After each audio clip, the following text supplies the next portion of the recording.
Като започнаха хората да се умножават по лицето на земята и им се раждаха дъщери.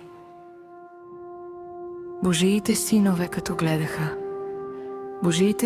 като гледаха, че човешките дъщери бяха красиви, вземаха си за жени от всички, които избираха.